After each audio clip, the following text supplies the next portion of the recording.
There are a few key ingredients that made me sell more than 8 million copies of my books worldwide. The number is definitely higher than 8 because I don't like math and I didn't go through all of my royalty statements. And when I look back, I realized that there are a few key ingredients that not only sold all those copies, but got me on the New York Times and USA Today and other bestseller lists. How did I get there? Because I certainly didn't start out that way. I wrote 10 books in 8 years before I sold my first one because it was a long learning process. And I talk about that in this video here, about how long it took me to learn how to write. But that's not what I want to talk about today. I want to talk about what went into those books. First thing I did was I started off writing what I loved. That was a key piece of advice I got early on, to write what you love, because you may just end up writing 85 of them. When I was a journalist in Boston, I covered murders and suicides and hit and runs, and it was terrible. I'm not Geraldo Rivera. I am not going to go find Jimmy Hoffa's body. I'm not that kind of person. So I decided I wanted to write things that had ended happily, and that was something I was desperately seeking in my life at that time. And that's how I ended up writing romance novels. I also looked at what I personally love, and I love stories about family. All of my books, no matter what genre they are, have some kind of commonality of family, whether it's the family you're born with, the family you form, or the family you're seeking. When I did that, I knew that I was building a career where I would love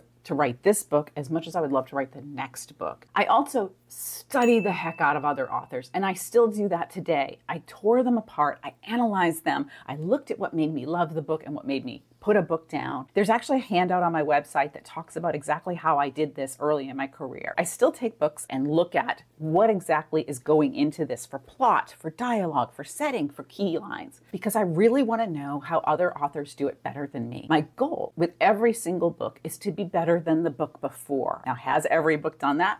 Absolutely not. There were moments in my life when I was going through upheaval, or moments when my book was just not cooperating with me, but my intentions were always to write better and stronger than I had before. The other thing that I did was that I wrote other genres when I wasn't writing the one that I was being published in, which sounds kind of crazy, honestly, because I was writing all day and then I was writing other stuff in my spare time. But I also wanted to stretch my writing muscles in different ways. It's sort of like doing other sports than the one that you actually love, because it develops other muscles so that you can do the one sport better. I wrote women's fiction, I wrote suspense, I wrote horror, I wrote a bunch of different things for fun and to be a better, stronger writer who could write different ways. A lot of those books ended up selling. My daughter had come to me at one point and said she wanted to write a book with me, and so we did a couple horror young adult books for Houghton Mifflin. The women's fiction is where I eventually morphed my career because I wanted to do bigger, richer books. And then I started moving into some suspense when I had an opportunity to do that. Key message there is to be ready to adapt and to say yes. I adapted my career as my interests changed and opportunities came to me, because I didn't want to let fear stop me from taking an opportunity. I also never ever counted on any of it. I have a book that's been reissued 3 times that has sold a collective of, I think,